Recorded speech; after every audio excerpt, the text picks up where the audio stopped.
오요한 목사님과 함께하는 매일 성경 큐티. 안녕하십니까? 4월 22일 토요일 민수기 16장 36절부터 50절까지 말씀을 묵상하겠습니다.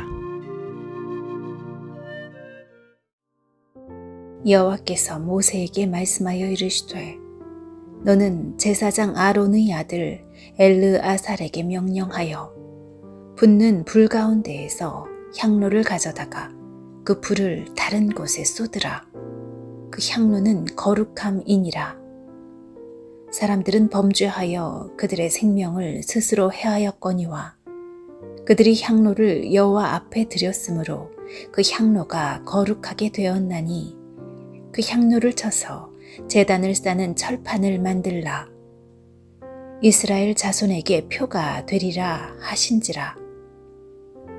제사장 엘르아살이 불탄 자들이 드렸던 놋 향로를 가져다가 쳐서 제단을 싸서 이스라엘 자손의 기념물이 되게 하였으니 이는 아론 자손이 아닌 다른 사람은 여호와 앞에 분향하러 가까이 오지 못하게 하며 또 고라와 그의 무리와 같이 되지 않게 하기 위함이라.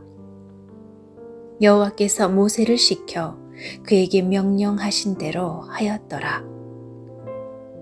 이튿날 이스라엘 자손의 온 회중이 모세와 아론을 원망하여 이르되 너희가 여호와의 백성을 죽였도다 하고 회중이 모여 모세와 아론을 칠 때에 회막을 바라본즉 구름이 회막을 덮었고 여호와의 영광이 나타났더라.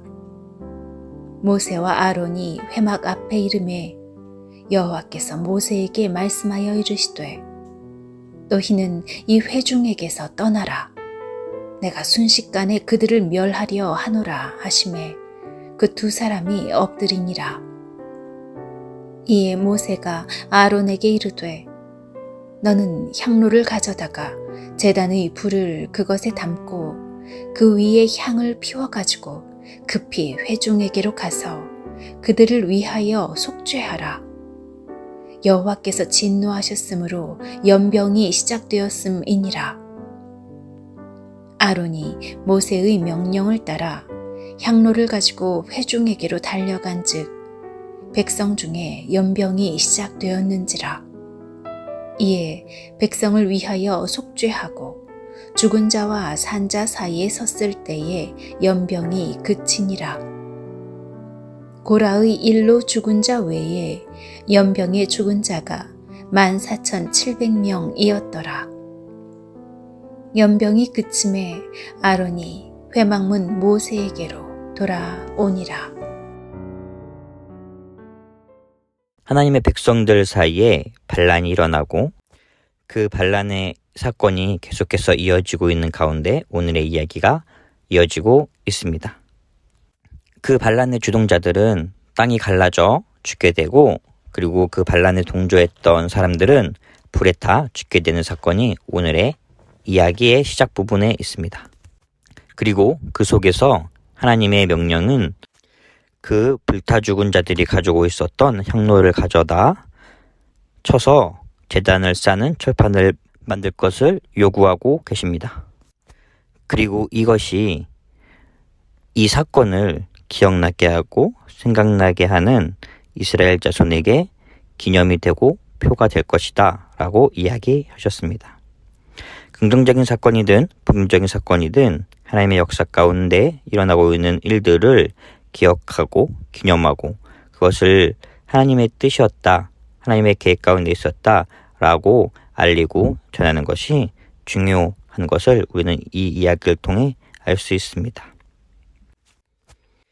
이 반란과 이 불타 죽은 사건을 바라보고 있던 이스라엘 자손들은 자신들의 형제 자매가 죽고 또 자신들의 리더들이 죽어가는 그 모습을 바라보며 모세와 아론을 원망하게 됩니다.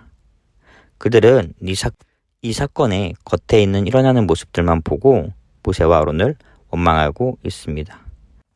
우리 또한 오늘 우리에게 일어나는 일들을 바라보면서 이것에 화를 내고 또 이것에 분노하며 또 이것이 잘못되었다라고 말하지만 우리는 어쩌면 그 속에 있는 어떠한 우리가 알지 못한 일들을 바라보지 못하고 있을 수 있습니다.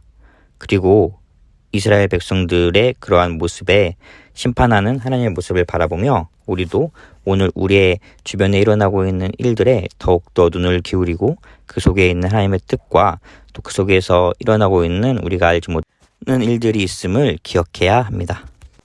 이스라엘 백성의 원망은 곧 그들에게 재앙을 가져오게 됩니다. 그렇지만 그 재앙을 막는 중재자로서 다시 모세와 아론이 등장하게 됩니다. 하나님께서 우리를 이 세상 가운데 이런 모세와 아론의 역할로 부르셨습니다. 세상과 하나님의 중재자 역할을 우리가 온전히 감당해내야 합니다. 우리는 이 세상에서 재앙을 가져오는 자들이 아니라 그 재앙 가운데 있는 자들에게 하나님의 역사하심과 하나님의 일하심을 전하고 그들 가운데 하나님의 향기를 나타내고 향기를 드러내고 향기를 알려주는 그러한 자들로 우리는 그러한 일들을 온전히 감당해내야 합니다. 그것이 오늘 우리에게 주어진 사명이고 우리가 해야 될 일입니다. 오늘 하루 우리가 그러한 일들 온전히 감당해내기를 주님의 이름으로 간절히 소망합니다. 토요일 가정과 개인을 위한 기도. 분주한 일상 중에 다소 무심했던 가족들을 돌아보며 함께하는 시간을 보내고 서로 간의 사랑과 유대가 더욱 깊어지게 하소서. 가정의 오랜 기도 제목이나 문제, 가족 구원의 문제들이 하나님의 은혜로 응답되게 하시고 주님의 소망이 넘치는 가정 되게 하소서. 주말의 분주함으로 주일의 은혜를 놓치지 않게 하시고 마음과 지친 몸이 안식하며 재정비하는 가운데 주일을 맞이하게 하소서.